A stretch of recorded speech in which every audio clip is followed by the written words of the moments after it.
T50이나 FA50 대비 KF21은 15%의 국산화율이 높아졌습니다. 항공전자가 거의 다 우리가 국산화를 이루었기 때문에 엔진 레이더 같은 걸 업그레이드 할 수 있고, KF21을 호위하는 스텔스 무인 편대기, 요거는 현재 미국에 있는 제작사가 대한항공에 연락을 해서 이게 협력을 할 가능성이 있습니다. 무인 전투기 수요가 미국에 굉장히 많이 있어요. 요거 대한민국의 그런 기업에 대한 경쟁력을 미국에서 인정해줬다, 그렇게 볼 수도 있겠네요.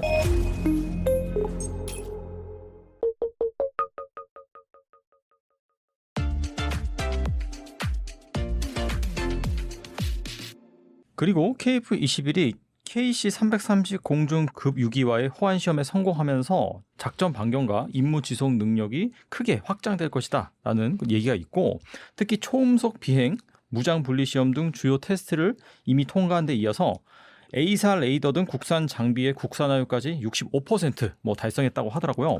이런 성과가 이 KF-21 수출 경쟁력 강화에 긍정적인 영향을 미친다고 볼 수 있을까요?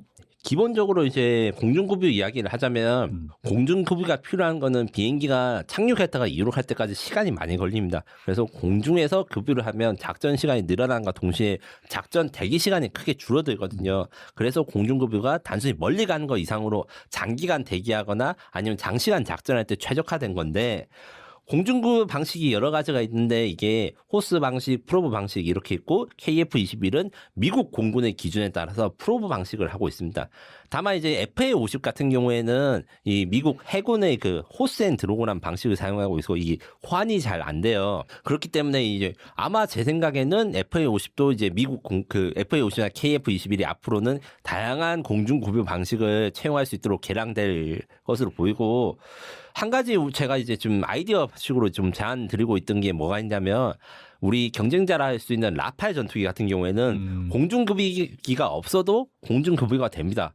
이게 무슨 말이냐고 하면 네네. 버디 투 버디라는 형식이 있어요. 공중급유기는 다들 한번 보셨겠지만 여객기거든요. 국제선 여객기라 할 수 있는 A330 우리나라 아니면 보잉 767 이런 걸 쓰는데 네. 여기 가격이 좀 비싸고 안 가지고 있는 나라가 꽤 많아요. 미국 해군에서 처음 발명된 방법이 뭐냐면 전투기끼리 연료를 주고받는 거예요. 그래서 KF-21이 연료 탱크를 장착한 다음에 다른 KF-21에 연료를 공급할 수 있는 기능이 지금 미국의 슈퍼오넥, 그 다음에 프랑스의 라파렌 이게 구현이 됐거든요. 이런 것도 아마 수출국이 요구를 하면 이제 좀 연구를 해서 우리가 급유기도 되고 이렇게 하면 수출 경쟁력이 좀 생길 거라 생각이 들고, 또 이제 초음속 비행이라든가 무장 분리 이런 것들 같은 경우에는 주요 테스트는 통과했는데 제가 취재를 해보니까 앞으로 남아있는 게, 그래서 일반적인 비행 형식 이걸 뛰어넘어서 좀 극단적인 상황에서 하는 거기 때문에 좀 걱정이 많으시긴 해요. 근데 지금까지 아무런 문제가 없었기 때문에 잘 준비를 해가지고 힘든 상황, 그러니까 어느 정도가 힘들려고 하면 그냥 미사일을 쏘는 거랑 초음속 상황에서 미사일 쏘는 거랑 가만히 있을 때 미사일을 쏘는 거랑 엄청 상승을 하거나 하강을 할 때 미사일 쏘는 거랑 이게 난이도가 다르거든요. 그렇겠네요, 진짜. 그 부분에 대해서 지금 잘 준비해서 테스트를 할 거라고 하니까 요게까지 완벽하게 다 검증이 되면 이제 수출 경쟁력이 늘어날 것입니다. 근데 이거는 이제 수출 경쟁력이 늘어나기보다는 수출의 첫 번째 조건이 될 것이고, 요게 기본적인 요구 조건을 통과하는 것이, 이제 요거를 통과하지 못하면 이제 큰일 나는 거죠. 네, 그런 자격이라 생각하고, 마지막으로 이제 국산 장비 65% 이야기에 대해서 제가 한번 이야기를 드렸는데 65%가 높냐 낮냐 하면 낮은 편입니다. 하지만 공군으로 치면 높아요. 이게 무슨 소리냐? K2 전차, K9 자주포 이런 것들의 국산화율을 80%가 넘습니다. 그런데 T50 같은 경우는 50% 정도 된다고 이야기를 해서 T50이나 FA50 대비 KF21은 15%의 국산화율이 높아졌습니다. 그런데 이게 국산화율이 기준이 금액 기준이거든요. 부품 개수 이런 게 아니고, KF21 한 대를 팔았을 때 국내 업체한테 얼마가 가느냐 했을 때 65%의 금액이 국내 업체에 가기 때문에 국산화율이 65%다. 이래가지고 이렇게 돼 있기 때문에 단순히 수치가 낮다고 이제 하시는 게 아니고, 그렇게 이제 낮게 말씀하시는 게 아니라 하면 안 되고, 핵심 무기, 그러니까 항공전자가 거의 다 우리가 국산화를 이루었기 때문에 우리가 자유롭게 항공기와 무장을 통합하고 이 엔진 레이더 같은 걸 업그레이드 할 수 있고, 다만 우리 숙제가 엔진에 대해서 국산화율이 낮다. 그래서 나머지 35%는 엔진 국산화에 달려있다. 이렇게 정리할 수 있습니다. 아무래도 전투기의 심장이 엔진 나오니까 이거 금액이 상당하다 보니까 이거를 국산 아직 못 해가지고 그 정도 국산으로 보이고 있다라고 볼 수 있겠네요. 네, 맞습니다. 약 200억 정도 생각하시면 되고요. 지금 이제 국내에서 생산은 하는데 이게 네. 라이센스 생산이라고 해가지고 이제 도면, 그러니까 제너럴 일렉트릭으로부터 도면이나 부품을 받아서 한국에서 최종 조립을 하는 이렇게 생각하시기 수준이고, 우리가 독자적으로 엔진에 무슨 팬을 설계한 걸 적용하거나 이런 걸로 하려면 아직 그게 멀었기 때문에 첨단 엔진 사업이라는 게 존재해서 그런 걸 이제 추진하겠다 이렇게 선언을 하는 거죠. 뭐 한화랑 두산이 잘 하고 있으니까 뭐 기다려 보죠. 네. 네. 그리고 KF-21은 나선형 개발 방식을 통해서 단계적으로 이제 성능을 업그레이드할 계획인데 2026년부터는 공대공 임무 중심의 블록 1, 2027년 이후에는 공대지 타격 능력을 갖춘 블록 2, 그리고 2030년대에는 5.5세대급 스텔스 성능을 갖춘 블록 3까지 계획이 되고 있는데 이렇게 단계적으로 전력화를 추진하는 그런 뭐 이유가 있는지 여기에 장단점이 있을까요? 세상의 거의 모든 전투기가 이런 단계적 개발 방식을 하고 나선형 방식이라 하면 사실 나선형이랑 단계적 개발은 약간 다른 의미인데 F-35가 모범적인 나선형 개발을 했고, 요거는 무슨 말이냐, F-35는 그 나왔을 때 세상에 존재하지 않는 기능과 새로운 능력들이 많았어요.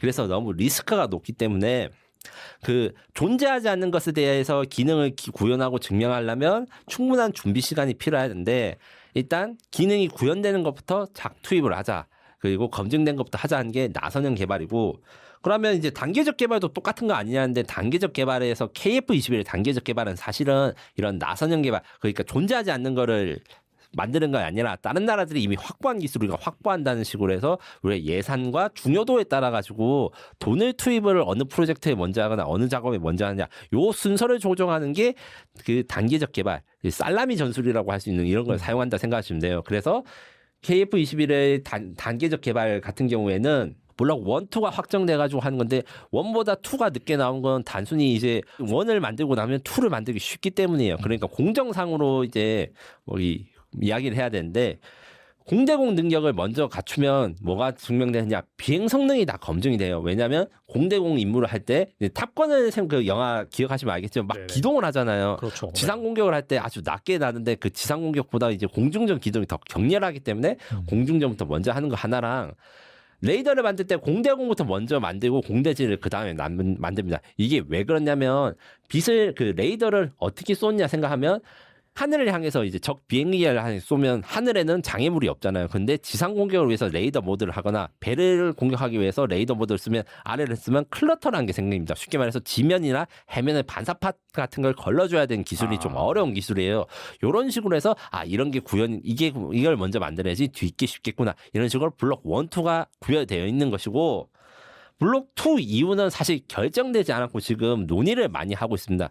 블록 3냐 KF-21EX냐 이렇게 질문하신 분들이 저한테 많아요. 정확히 말하면 KF-21EX는 정부가 블록 3를 만들겠다고 결정할 때 카이는 정부한테 이런 식으로 블록 3를 만들어 보겠습니다 하는 제안서에 가깝습니다. 혹은 카이가, 정부가 이제 만약의 경우 블록 3를 만들지 않았을 때 카이가 자체적인 예산과 노력으로 해서 만들려면 이렇게 하겠습니다, 이런 것입니다. KF-21EX의 실용화가 2039년이 목표예요. 이게 완전 실용화인데, 이렇게 돼서 KF-21EX가 너무 늦게 나오는 거 아니냐, 그때쯤 되면 뭐 저도 환갑이 돼 있을 거고 지금으로부터 한 14년, 15년 이상 걸리는데, 요렇게 되는 거는 이제 정부 지원을 아예 안 받고, 그러니까 카이 자체적으로만 했을 때 그 정도 걸린다는 거고, 블록 3가 결정되고 그다음에 개발 방식과 어떤 걸 만들지가 이제 조정이 되고 나면 그거보다 더 빨리 나올 수 있을 것이다. 왜냐하면 국책 사업으로 지원을 받기 때문에. 다만 요게 대해서 국책 사업을 할 때 KF-21EX라는 거는 이제 모든 것을 다 집어넣은, 사실 지금 생각할 수 있는 기능을 다 집어넣은 것에 가깝기 때문에 어떤 걸 먼저 넣고 어떤 건 빼고 이런 거에 대한 논의나 연구는 좀 필요하다, 이렇게 생각하시면 되고, 현재 거기에 대해서 저도 의견이 있고 여러 가지 제안을 두고 있는데, 만드시거나 생각하신 분들이 많은 이제 노력을 하고 있기 때문에, 저희 그 부탁은 국산 플랫폼이기 때문에 우리가 남들이 갖추지 못하거나 우리만 필요한 것에 대해서 적용하기 쉬운데, 요게 대해서 좀 잘 생각을 해주시고, KF-21만 이렇게 단계적 개발을 한 게 아니라 F-35도 단계적 개발을 하는데, F-35는 단계적 개발을 하면 이게 문제가 있습니다. 무슨 문제가 있냐, 우리는 지금 현재 쓰고 있는 건 블록 3라고 해요. F35 블록 3. 근데 블록 4를 구매하려니까 가격이 20% 올라요. 그다음 블록 3를 4로 업그레이드 할 때 돈이 얼마나 하니까 몇 천억 원 달라고 해요. 이게 외국에서 이제 또 외국 플랫폼이다 보니까 외국에선 당연히 수출할 때 좀 많이 남겨 먹으려고 이렇게 하는 건데 네. 국산 플랫폼은 이런 개량을 할 때 드는 비용과 효율이 훨씬 더 좋아지는 것을 잘 염두에 두시고 공군도 이제 KF-21 블록 3에 좀 관심을 가져 주셨으면 좋겠습니다. 그리고 최근 방위사업청이 KF-21을 호위하는 스텔스 무인 편대기를 또 공개를 했습니다. 올해 처음으로 비행 시험을 마친 후 내년 중에 KF-21과 동반 시험 비행에 돌입한다는 계획인데 이번 무인 편대기 공개 어떻게 보셨나요? 일단 사실이 약간 아닌 게 있습니다. KF-21가 내년 중에 동반 비행 시험에 돌입했으면 좋겠지만 이게 어렵습니다. 무슨 말이냐고 하면 KF-21을 호위하는 스텔스 무인 편대기 요거는 현재 두 종류가 개발 중입니다. 첫 번째로 말씀하신 어떤 대한항공이 제작하는 로어스라고 하는 무인 편대기인데 요 같은 경우에는 올해 말 초도 비행을 하고 2027년까지 KT-1 훈련기와 같이 비행을 합니다. KT-1 훈련기는 현재 기본 훈련기라는데 쉽게 말해서 프로펠러 비행기예요. 이게 개발 과정이나 여러 가지 사정을 생각해서 KF-21에 통합을 하려면 이게 시간이랑 일정이 안 맞아가지고 이렇게 선택을 했는데 그래서 2027년까지 우선은 이제 이 무인 편대기가 훈련기랑 통합을 하고 그 이후에 KF-21이랑 이제 통합하는 작업이 따로 필요하고요. 대한항공 외에도 카이가 자체적으로 AAP라고 하는 무인 편대기 기본형을 만들고 있습니다. 요거는 로어스보다 훨씬 작은 비행기. 그러니까 로어스 같은 경우에 몇 톤 한 4, 5톤 정도 되는데 요거는 150kg이에요.